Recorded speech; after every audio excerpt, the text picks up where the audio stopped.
तो ये डैंड्रफ या खुश्की पैदा कैसे होती है सर के बालों में स्पेशली, या पूरे जिस्म में भी कई लोगों को होती है? ये डैंड्रफ होती क्या है, ये कैसे पैदा होती है? देखें, जो जिस्म की खुश्की है वो डैंड्रफ से मुख्तलिफ है। डैंड्रफ बेसिकली हम कहते हैं जब हमारे सर में, आईब्रोज में, कानों के पीछे, दाढ़ी में, मूँछों में और सीने के सामने जब खुश्की की एक तह एक ग्रीजी स्केल की शक्ल में जम जाए और जब हम रिमूव करें तो वो आसानी से उतर के नीचे से नॉर्मल स्किन या हल्की सी रेड निकले, इसको हम जो है ना डैंड्रफ कहा जाता है। इस डैंड्रफ बेसिकली हमारे नॉर्मली हमारे जिस्म में अल्लाह ताला ने कुछ जरासीम और फंगाई जो है वो पैदा किए हैं जो कि जिस्म पे रहते हैं हमारी जिल्द, उनको हम नॉर्मल फ्लोरा कहते हैं।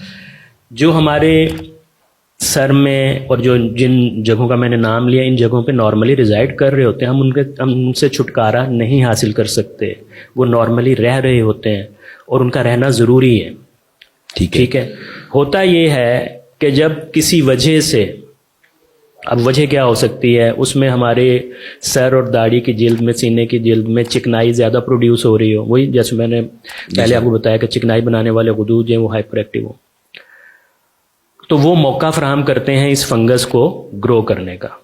जब ये रैपिडली ग्रो करने का, और फिर ये ग्रो करके इस सारे सर को और जो मैंने हिस्से बताए उनको लपेट में ले लेती है। साथ फिर जब हम खारिश करते हैं तो स्क्रैच की वजह से वहाँ सेकेंडरी इन्फेक्शन होता है, बालों की जड़ों का इन्फेक्शन हो जाता है। तो ये फिर एक स्टेज वाइज जो है ना ये बढ़ती जाती है और कॉम्प्लिकेशंस की तरफ जाती है। तो सब dandruff is the most mild form. ठीक है सर। स्केलिंग जब इसमें बढ़ जाए तो उसको हम सिबोरिक डर्माटाइटिस भी कहते हैं। उसके बाद सिर्फ इन्फेक्शन हो जाए तो वो फॉलिकुलाइटिस में या इन्फेक्टेड सिबोरिक डर्माटाइटिस कहलाता है। तो हम अगर जो इसकी बिल्कुल बेसिक स्टेज है उसी को कंट्रोल कर लें तो इतने आगे हम नहीं जाएंगे इंशाल्लाह। तो क्या सर ये बालों के गिरने का सबब भी बन सकती है? कंट्रीब्यूट करती है। देखें, बाल जो है अगर ऑलरेडी गिर रहे हों और सर में खुश्की बढ़ जाए तो वो उसको बढ़ा देती है, लेकिन डायरेक्ट इसका डायरेक्ट ये नहीं कहेंगे कि हम ये वजह बन सकती है। बाल गिरने की और वजूहात हैं, उनमें वो फिर एक अलहदा चैप्टर होता है, लेकिन हमें अभी इस वक्त डैंड्रफ पे जो है वो फोकस करना है। तो डैंड्रफ को ट्रीट बड़े आसानी से किया जा सकता है। मार्केट में मेजॉरिटी ऑफ द शैम्पूज जो है ना उनमें कोई ना कोई एंटी डैंड्रफ एलिमेंट मौजूद होता है। किसी में सेलेनियम सल्फाइड है, किसी में जिंक पायराथायोन है, किसी में कीटोकोनाजोल है। ये सब बड़े अच्छे तरीके से डैंड्रफ को ख़त्म कर सकते हैं। हमारे यहाँ शैम्पू जो है ना वो इस्तेमाल का तरीका जो है वो गलत है। हम क्या करते हैं कि शैम्पू लगाया, झाग बनी, धो दिया। जब हमारे सर में खुश्की होना तो हमें कोशिश करनी चाहिए कि हम कोई ऐसा शैम्पू यूज़ करें, ऐसी ब्रांड का जिसमें कोई एंटी डैंड्रफ एलिमेंट हो, जैसे जिंक पायराथायोन की बात की मैंने, या सेलेनियम सल्फाइड, और उसको हम बालों की जड़ों में पहले लगाएं बगैर झाग बनाए। खिला के हथेली पे लेके थोड़ा थोड़ा करके बालों की जड़ों में लगा के, जहां जहां खुश्की है, डैंड्रफ है, जिस्म वाली खुश्की नहीं, डैंड्रफ ये है, वहां लगा के उसको 5 से 7 अगर 10 मिनट तक लगा रहे तो बहुत ही अच्छी बात है। ठीक है। उसके बाद हम झाग बनाएं, झाग बना के उसको धो डालें।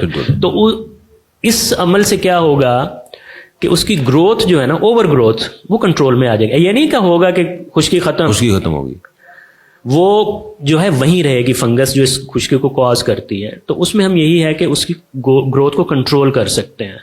अगर हम उसको बिल्कुल ख़त्म करना चाहें ना तो फिर ये होगा कि हमें कुछ दवाइयाँ देनी पड़ेंगी, वो वक्ती तौर पे ख़त्म भी हो जाएंगी, लेकिन फिर उसके और साइड इफेक्ट्स भी आएंगे। तो इसमें यही है कि हम एक तो हमारे शैम्पू का तरीक़ाकार प्रॉपर होना चाहिए। दूसरा ये कि बहुत ज़्यादा गर्म पानी से हम सर को ना धोएं। तीसरा ये कि हम टॉवल और हेयर ब्रश जो है वो स्विच ना करें, शेयर ना करें। उससे भी एक से दो, क्योंकि ये फिर अगर मेरा मिसाल के तौर पे मुझे डैंड्रफ है और मुझे है, मेरा ब्रश आप यूज़ करें तो चांसेस है कि आपके सर में अगर नहीं है तो ब्रश अपना अलहदा रखें, टॉवल अपना अलहदा रखें। तो उससे जो है ना इसको कंट्रोल किया जा सकता है। और दूसरा ये कि जो मैंने बताया शैम्पू, इसको प्रॉपर तरीके से यूज़ किया जाए तो ये अंडर कंट्रोल रहती है। लेकिन अगर ये एडवांस स्टेज में चली गई, जिसको हम सिबोरिक डर्माटाइटिस कहते हैं, या वो किसकी और शक्ल है, तो फिर सिबोरिक डर्माटाइटिस को ट्रीट करने का और तरीका है। उसके लिए फिर हम डिफरेंट चीज़ें बताते हैं। तो क्या सर शैम्पू जो है ये रोज करना चाहिए इंसान को, या ये इसका भी कोई तरीकाकार है? शैम्पू जो है डॉक्टर साहब वो बेसिकली डिटर्जेंट ही समझें आप।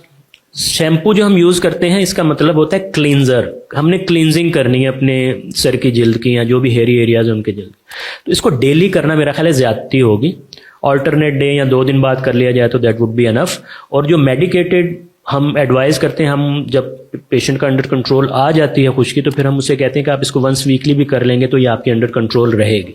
यानी कि डेली शैम्पू जो है वो भी नुकसानदेह हो वो भी सकता है, बालों की कि आप 1-2 दिन बाद उसको जो है जी हाँ, बालों के टेक्सचर को डैमेज करेगा, स्किन को और ज़्यादा वो ड्राई करने का सबब बनेगा।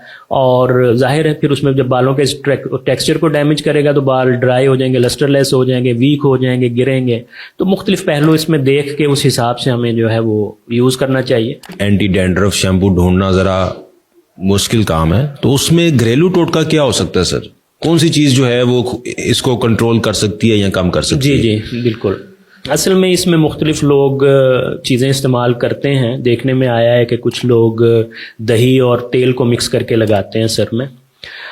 इसका मैंने जो पर्सनल एक्सपीरियंस, मैं चूँकि गांव की पैदाइश हूँ, गांव में मैंने अपने बूढ़ों को जो है वो लस्सी से नहाते देखा। जी सर। कि बाकायदा लस्सी का इस्तेमाल करते थे सर को धोने के लिए, और उनका सर बिल्कुल साफ और हेल्दी बाल होते थे। जी सर। उसके पीछे भी यही मिथ है कि लस्सी में चिकनाई भी थोड़ी बहुत होती है और दही का भी एलिमेंट होता है, तो उससे जो है वो सर धोना काफ़ी सूदमंद होता था। तो ये किया जा सकता है अगर किसी के घर में लस्सी वाफिर मिकदार में है। अब तो खैर पीने को बहुत कम मिलती है। अगर नहाने, लेकिन हमारे देहात में अभी भी लस्सी का इस्तेमाल बहुत ज्यादा किया जाता है। नहाने के लिए अगर है तो वो कर ले, तो कोई एटलीस्ट इसका इन चीज़ों का नुकसान नहीं है ना। मिसाल के तौर पर हम मिसाल के तौर पर अगर कोई अपने तौर पर कोई दवाई लोशन लगा लें, कोई शैम्पू यूज़ करना शुरू कर दें, उसका तो डेफिनेटली कोई ना कोई नुकसान भी हो सकता है। अब दही और तेल अगर लगाते हैं हम या लस्सी से नहाते हैं तो उसका एटलीस्ट नुकसान तो नहीं है। एक और रेमेडी जो है ना, उसको मैंने पर्सनली देखा है, कुछ लोग यूज करते हैं जिनमें जो होता है ना एसिटिक एसिड, सिरका जो होता है, जी सर, सिंथेटिक सिरका जो है ना, इसको बहुत डाइल्यूट करके जो है वो सर में अगर लगाया जाए इस मिकदार में कि सर को चुभन ना हो, क्योंकि एसिटिक एसिड है। जी सर। तो इसको डाइल्यूट इतना किया जाए कि इसकी चुभन महसूस ना हो सर में, और इसको थोड़ी देर लगा के धो लिया जाए तो इससे भी खुश्की जो है वो कम हो जाती है। अगर ये भी मतलब करना चाहें आंखों को बचा के, तो ये भी काफी सिरके का इस्तेमाल भी सूदमंद हो सकता है। इसमें पतली कंडीशन में उसको मजीद पतला करके उसको डाइल्यूट करके अगर लगाया जाए। सर बहुत शुक्रिया।